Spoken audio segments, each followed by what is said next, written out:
তো গাইস সবাই যায় বেড়াতে যে মজা করতে। তো ইনারা মজা করতে গিয়ে নিজেরাই নিজেদের ফাঁদে জড়িয়ে গেছে। তো সেলফি তোলার জন্য মাঝ মাঝ বরাবর একটি ঝর্ণার নদীতে গিয়েছিল। তো যাওয়ার সাথে সাথে হঠাৎ করে ঝর্ণার জলটি অনেকটা স্রোত বেড়ে গিয়েছে। তো মিডিল থেকে এরা আসতে পারেনি। তো অনেকে চেষ্টা করছে এদেরকে আনার জন্য। তো এদেরকে দাঁড়াতে বলছে যে ভালো করে ওখানে সবাই একসাথে দাঁড়িয়ে থাকো। তো কিছুজন ডালপালা গাছের ভাঙছে, ভেঙে ওদেরকে সাহায্য করবে। তো কি হয় শেষ পর্যন্ত কে জানে। তো তোমাদেরকে বলছি সবাই বেড়াতে যাবে তো খুব সাবধানে যাবে। এই যে পাহাড়ে উঠো, তো পাহাড়ের ঝর্ণাতে গিয়ে কেউ সেলফি তুলবে না। তো তুললে অনেক বিপদ হতেও পারে।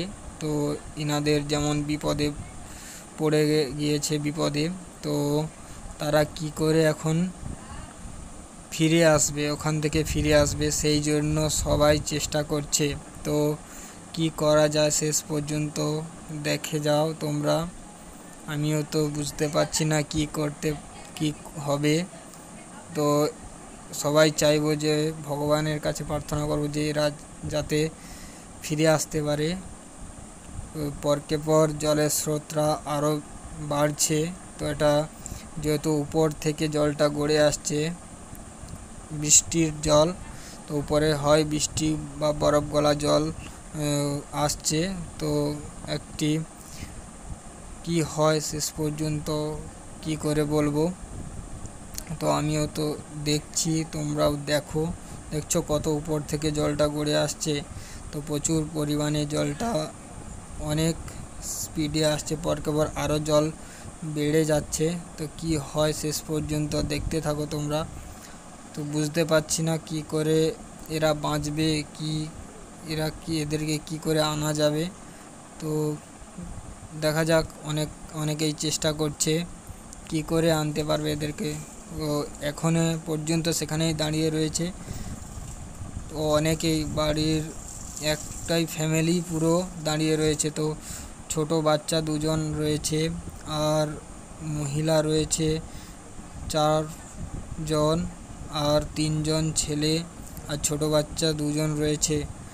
তো কি এখানে আটকে পড়েছে।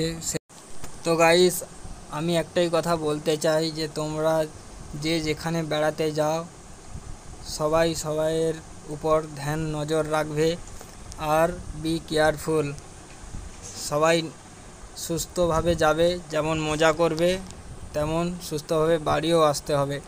তো এখানে যে হয়তো গেলাম ভালোর জন্য বেড়াতে গেলাম, তো সেখানে যে যদি খারাপ হয়ে যায় বা কারোর জীবন নিয়ে টানাটানি হয়, তো সেখানে কতটা কষ্টর মর্মান্তিক ঘটনা। তো খুব কষ্টও লাগছে কি করে এরা ফিরে আসবে ওখান থেকে। তো কি হবে কেউ বুঝতে পারছে না। পরকে পর জলের স্রোত আরও বাড়ছে। তো অনেক পরিমাণে জলের স্রোতটা বেড়ে গেছে। তো যারা এতজন সাইটে থাকা সত্ত্বেও তাও কেউ ওখানে পৌঁছাতে পারছে না। তার মানে ভাবো যে কতটাই মর্মান্তিক ঘটনা, যে ওখান থেকে ওদেরকে আনার মতনও কেউ রিস্ক নিতে পারছে না যে ওখান থেকে কী করে আনবে। তো এখানে কোনো রিস্কিউ টিমও নেই যে ওদেরকে নিয়ে আসবে। তো সেইভাবে কোনো এই পড়ে গেল একজন, কিভাবে দেখো সব চেন সিস্টেম চলে গেল, হুদ্দিস পাওয়া গেল না। দেখো সব টেনে নিয়ে চলে যাচ্ছে। কি হবে, ও কি বাঁচবে না কি হবে, কোথায় যাবে কি করে বুঝবো এখন। আর কয়েকজন দেখো এখনো দাঁড়িয়ে রয়েছে, এরা কি দাঁড়িয়ে থাকতে পারবে, বা এরাও ওদের মতন চলে যাবে। তো কি বিপদের মুখে পড়েছে দেখো। তাদেরকে তো আর পাওয়াই যায়নি, কোথায় চলে গেছে এখন কি করে বুঝবো।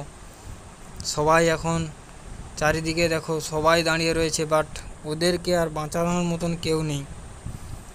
দেখো কি অবস্থায়, চুপচাপ ওখানেই দাঁড়িয়ে কতক্ষণ আর দাঁড়াবে। এই দেখো কি হবে কে জানে। তাদেরকে তো আর পাওয়াই যাবে নি হয়তো, বা তাদেরকে কোথায় নিয়ে চলে গেছে জলের স্রোত। দেখতে থাকো কি অবস্থাতে এরা কি বিপদের মুখে পড়েছে। দেখো, বেড়াতে গিয়ে আনন্দ করতে গিয়ে নিরানন্দ হয়ে গেল। দেখো এখনই আর কয়েকজন দাঁড়িয়ে রয়েছে এখনই, বাট তাদের যে 2-3 জনকে নিয়েই চলে গেল জলের স্রোতে, পুরো তলিয়ে গেছে। শেষ পর্যন্ত কি হয় দেখে যাও তোমরা। এখনও জলের স্রোত আরও বাড়ছে, মোট কমছে না। আর ওখান দিয়ে কেউ ভয়ে যাচ্ছে না যে ওদেরকে আনার জন্য, বা যাবেও কি করে ওখানে এত জলের স্রোত, একটা ঝর্ণা স্রোত পরকবর বাড়ছে, তো ওখান দিয়ে আনবে বা কী করে ওদেরকে। ঠিক আছে, এখনও রয়েছে এরা, বাট এরা কতক্ষণ থাকতে পারে দেখা যাক। দেখতেই পাচ্ছ এখনই পর্যন্ত এরা রয়েছে, বাট আর কতক্ষণ থাকবে বুঝতেও পারছি না।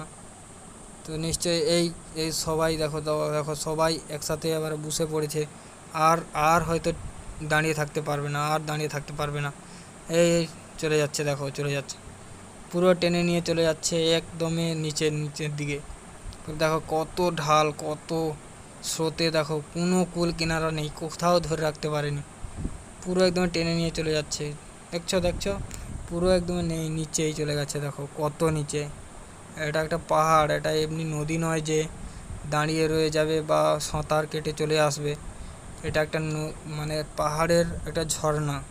একটা নদী হলে সে হয়তো সাঁতার কাটুক বা কেউ যে ওদেরকে বাঁচাতে পারতো, বাট কোথায় চলে গেছে।